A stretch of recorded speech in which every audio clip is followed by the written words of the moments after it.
Es la fortaleza de tu vida para cantar, para reír, para soñar, para seguir. Bienvenido a tu alimento espiritual. Recibe hoy tu pan de vida con Paola y Jorge Galeano. Hola familia, amigos y oyentes de Ser Integral y el Pan de Vida. Es un privilegio poderlos acompañar nuevamente. Continuamos con el Nuevo Testamento, ubicados en la segunda carta del apóstol Pablo a la iglesia de Corinto. El día de hoy vamos a mirar en 2 Corintios capítulo 1 verso 1. Yo, Pablo, elegido por la voluntad de Dios para ser un apóstol de Cristo Jesús, escribo esta carta junto con nuestro hermano Timoteo. Va dirigida a la iglesia de Dios en Corinto y a todo su pueblo santo que está en toda Grecia. Bueno, miremos algunos aspectos importantes. Recordemos que la iglesia de Corinto, como lo vimos la semana pasada, fue una de las iglesias fundadas por el apóstol Pablo. Los corintios habían tenido varias conductas contrarias a lo que debía ser la vida de los hijos de Dios, y por esta razón fue que el apóstol Pablo tuvo que escribir la carta de exhortación e instrucción que vimos en 1 Corintios.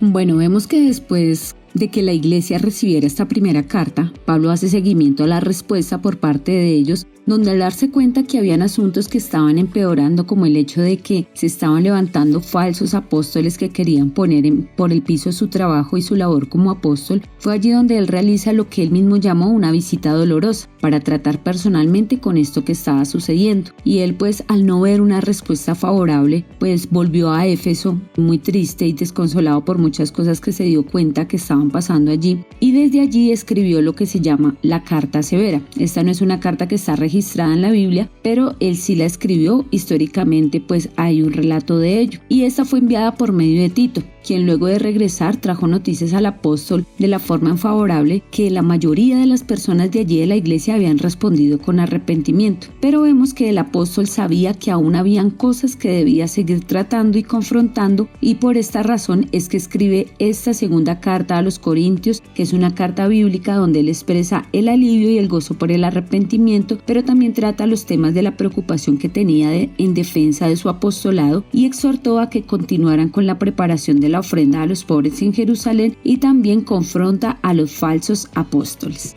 Muy bien, miremos que otro tema súper importante tratado allí es la reconciliación que tuvo el apóstol Pablo con los miembros de la iglesia que recibieron la exhortación con corazón arrepentido. También vemos muy marcado un tema trascendental donde pues vemos cómo el enemigo de la obra de Dios trae oposición por medio de hombres con corazón perverso que traen confusión a las almas débiles.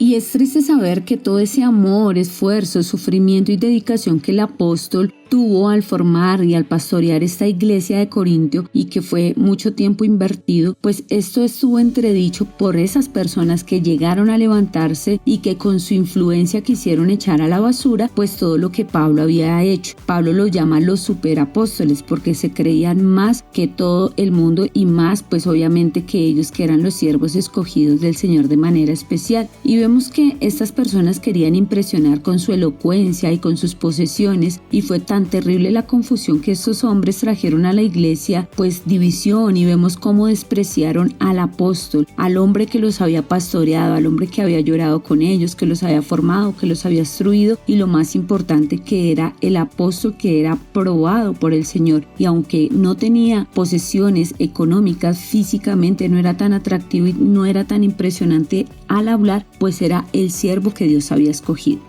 Muy bien, y miremos que el apóstol confronta a la iglesia diciendo que estos hombres se glorían de sus fortalezas humanas, pero él se gloría en sus debilidades, porque en ellas es que Cristo es glorificado. Miremos algunas aplicaciones, y es que debemos recordar que la reconciliación que tuvo Pablo con la iglesia representa la obra de redención que Jesús nos otorgó para volver a estar en unidad y armonía con el Padre Celestial, la cual por medio del pecado habíamos perdido.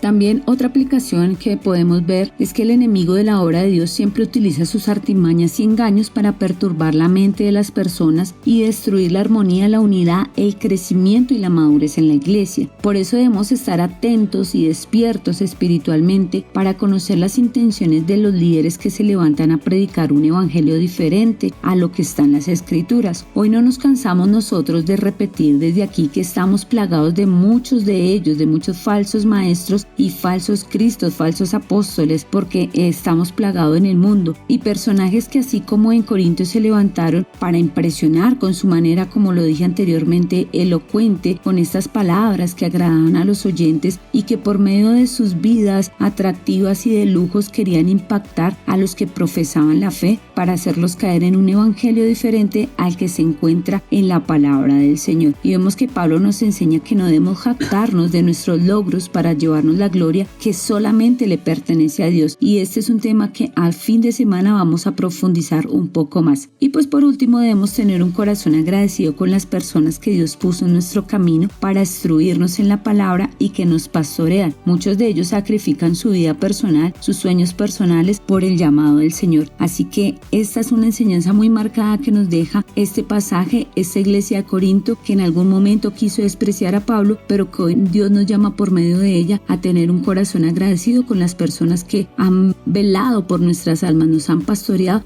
y nos han formado. Que no caigamos en este mismo error y que no caigamos en esta misma trampa. Les invitamos a que todas las semanas se puedan quedar conectados con este contenido que sabemos que los va a edificar. Bendiciones. Recuerda enviar tus peticiones de oración a nuestros canales de contacto. Además, no olvides compartir este pan de vida con tus amigos y familia. Dios te bendiga. Te esperamos en un nuevo podcast del Pan de Vida.